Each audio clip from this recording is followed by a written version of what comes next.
Hello and welcome to the profession 365। दोस्तों, आज के वीडियो में हम बात करेंगे साउथ एशिया के बदलते हुए सियासत के बारे में, जहां एक तरफ इंडिया के NSA national security adviser Ajit Doval साहब ने ईरान के टॉप सिक्योरिटी ऑफिशियल से इंपॉर्टेंट फोन कॉल की, और दूसरी तरफ चाइना, पाकिस्तान और अफगानिस्तान के फॉरेन मिनिस्टर्स एक ट्राइलेटरल मीटिंग के लिए बीजिंग में इकट्ठा हो रहे हैं। बीजिंग में बहुत बड़ी मीटिंग होने वाली है इन देशों के बीच में।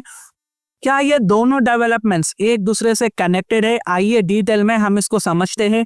अगर आप practically dot to dot connect करोगे ना दोस्तों, तो आपको समझ आएगा कि क्या क्या चल रहा है इस रीजियन में, इस खित्ते में। ठीक है, होता क्या है दोस्तों, अचानक से हमें ये इंफॉर्मेशन मिलती है कि 20 मई 2025 को पाकिस्तान का डिप्टी प्राइम मिनिस्टर और पाकिस्तान का फॉरेन मिनिस्टर, ये लोग चाइना के प्रीमियर ली क्वांग से मिलने वाले हैं, यानी कल मिलने वाले हैं। एक अच्छी खासी पावरफुल मीटिंग होने वाली है इनके बीच।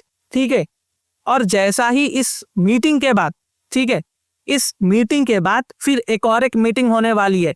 चाइना, अफगानिस्तान, पाकिस्तान के फॉरेन मिनिस्टर्स की आपस में एक ट्राइलेटरल मीटिंग होने वाली है और इस पर ह्यूज डेवलपमेंट्स होने वाले हैं। अब मेरा सवाल है कि अचानक ये डेवलपमेंट्स कैसा शुरू हो चुकी है दोस्तों?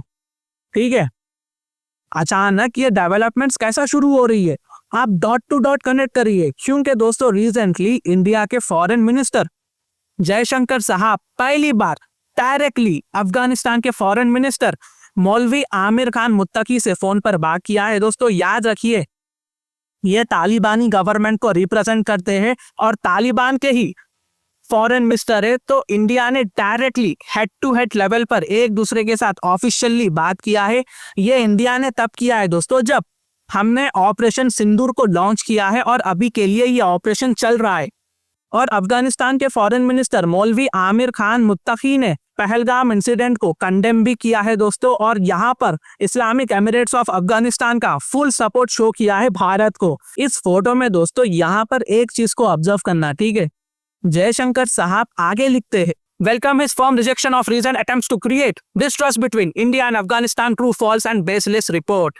अब दोस्तों इसका मतलब बोलता हूँ दोस्तों, ये ट्वीट की लाइन बहुत इंपॉर्टेंट हो जाती है। ठीक है, कहीं ना कहीं पाकिस्तान, चाइना ये कोशिश कर रहे हैं कि कैसे ना कैसे कर इंडिया और इस्लामिक एमिरेट्स ऑफ अफगानिस्तान के बीच में कॉरपोरेशन को खत्म किया जाए, इंडियन इन्वेस्टमेंट को अफगानिस्तान में रोका जाए। हालांकि दिखने में जयशंकर साहब ने खुलकर ट्वीट नहीं किया है दोस्तों, लेकिन इनकी जो लाइन है, जयशंकर साहब की बात बहुत कुछ बता देती है। ठीक है, भले ही खुलकर ना कहा हो, लेकिन बहुत कुछ कह दिया है ये दो लाइन लिखकर। ठीक है, इनफैक्ट किसी भी देश के साथ इस्लामिक एमिरेट्स ऑफ अफगानिस्तान की डिप्लोमेटिक रिलेशनशिप नहीं है।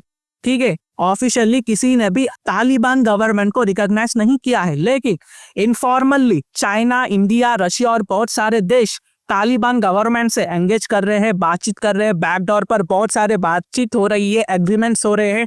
इनफैक्ट यूएसए भी कर रहा है यहाँ पर। ऑपरेशन सिंदूर के बाद एक और फ्रंट अफगानिस्तान के जरिए पाकिस्तान, चाइना यहाँ पर इंडिया के लिए खोलना चाहते हैं दोस्तों। ऐसे ही जयशंकर साहब डायरेक्टली तालिबान से एंगेज नहीं कर रहे दोस्तों, इसके बैकग्राउंड में बहुत कुछ हो चुका है, बहुत कुछ डेवलपमेंट्स हो चुका है, और इसलिए जयशंकर साहब जो है इनसे बातचीत करना शुरू कर चुके हैं दोस्तों। अब मैं जयशंकर साहब को छोड़कर जरा अजीत डोवल साहब पर आता हूं। ठीक है, जयशंकर साहब का तो मसला आपको समझ में आ गया। अब 20 मई को चाइना, अफगानिस्तान, पाकिस्तान की ट्राइलेटरल मीटिंग को मद्देनजर रखकर 18 मई को NSA national security adviser Ajit Doval साहब ने ईरान के सुप्रीम नेशनल सिक्योरिटी काउंसिल के secretary doctor Ali Akbar Ahmadian से फोन पर बातचीत की। याद रखिए दोस्तों, ये आदमी कोई नॉर्मल आदमी नहीं है, ये डायरेक्ट रिपोर्ट करता है किसको? ईरान के सुप्रीम लीडर आयतुल्लाह अली खौमेनी साहब को ये डायरेक्ट रिपोर्ट करते हैं। तो इनसे पीएम प्राइम मिनिस्टर मोदी के एडवाइजर अजीत डोवल साहब डायरेक्टली बात कर रहे हैं। और क्या डिस्कस हो रहा है यहाँ पर? चाबहार पोर्ट, जी हाँ, चाबहार पोर्ट यहाँ पर डिस्कस हो रहा है, जिसको इंडिया ने डेवलप किया है, जहां से सेंट्रल एशिया तक ट्रेड जाता है बाईपासिंग द पाकिस्तान। और साथ ही साथ यहाँ पर आईएनएसटीसी यानी कि international north south transport corridor की बात हुई है। याद रखिए, आईमेक अभी के लिए ठप पड़ चुका है, ठंडा पड़ चुका है। आईएनएसटीसी इस मामले में बहुत मदद कर सकता है। आईएनएसटीसी ईरान, इंडिया, रशिया के बीच का ट्रेड रूट है जिसमें यूरोप भी जुड़ता है, लेकिन यहाँ पर ना हमारा कॉन्सेंट्रेशन चाबहार पोर्ट पर है, ठीक है। इस पोर्ट का सबसे बड़ा जियोपॉलिटिकल एडवांटेज ये है कि ये पाकिस्तान को बाईपास करता है, प्लस पॉइंट है, यानी इंडिया को डायरेक्ट एक्सेस मिलता है अफगानिस्तान का, सेंट्रल एशिया जैसे उज्बेकिस्तान, तुर्कमेनिस्तान, किर्गिस्तान, कजाकिस्तान और इवन रशिया तक भी हम जा सकते हैं बिना पाकिस्तान से मदद लिए, बिना पाकिस्तान को गुजरे, ठीक है। अगर हम एक बार रशिया में चाबहार पोर्ट के जरिए जाते हैं ना दोस्तों, एक बार ये जो रूट है नॉर्मल हो जाती है, एक तरह से ये रूट हैबिटेट बन जाती है, डेली ऑपरेशंस की लिस्ट में आ जाती है ये INSTC रूट। तो इंडिया अपनी डिप्लोमेटिक सॉफ्ट पावर का यूज करके यूरोप तक भी जा सकता है और यूरोप को इंडिया की बात मानना पड़ेगा। जिस तरह से वॉर हो रही है ना दोस्तों रशिया यूक्रेन की, यूरोप को हमारी जरूरत है, क्योंकि बहुत कुछ यूरोप ने रशिया से बॉयकॉट किया है, तो उनको हमारी जरूरत है। हाँ, इतना है कि यूरोप को इंडिया की बात माननी पड़ेगी कि वो रशिया का ट्रेड रूट को एक्सेप्ट कर ले, ये बस बड़ा मेन पॉइंट है और ये यूरोप करेगा दोस्तों। यूरोप की जरूरत है, यूरोप को सामान की जरूरत है, एक चीप सस्ते चीजों की जरूरत है, तो यूरोप करेगा। अजीत डोभाल साहब ने ये इशू को लेकर ईरान के साथ बातचीत किया है, क्योंकि Afghanistan, Pakistan, China trilateral meeting में चाइना, पाकिस्तान दोनों मिलकर अफगानिस्तान का ब्रेन वॉश करने वाले हैं दोस्तों। ये ब्रेन वॉश करने की कोशिश करेंगे दोस्तों, ये दोनों इंडिया के पीठ पीछे खंजर मारने की कोशिश करेंगे दोस्तों। तो इसलिए हमें अफगानिस्तान में अपना पकड़ बनाना पड़ेगा और अफगानिस्तान को ध्यान में रखकर हम ईरान से बात कर रहे हैं।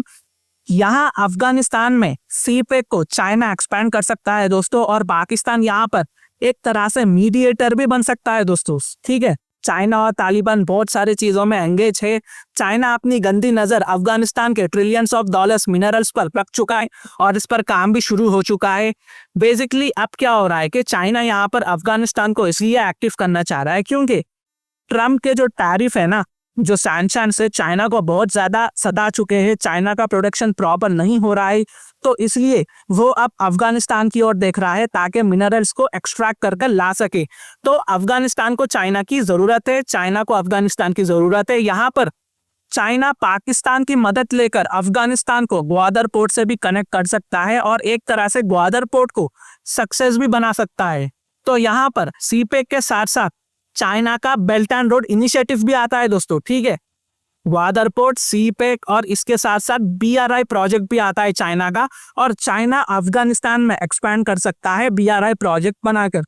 तो दोस्तों समझने के लिए अफगानिस्तान को हमारे पास रखना बहुत ज्यादा जरूरी है। हमें इंडिया अफगानिस्तान का जो ट्रेड है ना उसको बढ़ाने की जरूरत है, इन्फ्लुएंस बढ़ाने की जरूरत है।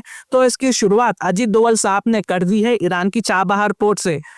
हालांकि अब INSTC प्रोजेक्ट को प्रॉपर इंप्लीमेंट किया जाएगा दोस्तों, और अफगानिस्तान को एक प्रॉपर मेंबर INSTC में यहाँ बनाया जाएगा, क्योंकि मुझे दुख के साथ कहना पड़ रहा है कि अफगानिस्तान अभी के लिए INSTC का मेंबर नहीं है। तो अफगानिस्तान को INSTC का मेंबर जरूर बनाया जाएगा इस प्रोजेक्ट के तहत। तो देखना होगा दोस्तों, लेकिन हमें एक चीज नहीं भूलनी चाहिए, हम अफगानिस्तान को बिल्कुल भी इग्नोर नहीं कर सकते दोस्तों। ये भारत के रीजनल सिक्योरिटी का मामला है। भारत को, इंडिया को अफगानिस्तान में अपना ह्यूज इम्पैक्ट डालना ही पड़ेगा। तो देखना होगा कि दोस्तों फ्यूचर में क्या होता है, कैसा किस तरह से डेवलपमेंट्स चीजें होती है, तो आने वाले समय में ही पता चलेगा। अगर मेरी वीडियो इन्फॉर्मेटिव दिखे तो इंटरनेशनल अफेयर्स के लिए आप मेरे चैनल को सब्सक्राइब कर सकते हैं। Thank you for watching, thank you for listening and I always say God bless you all.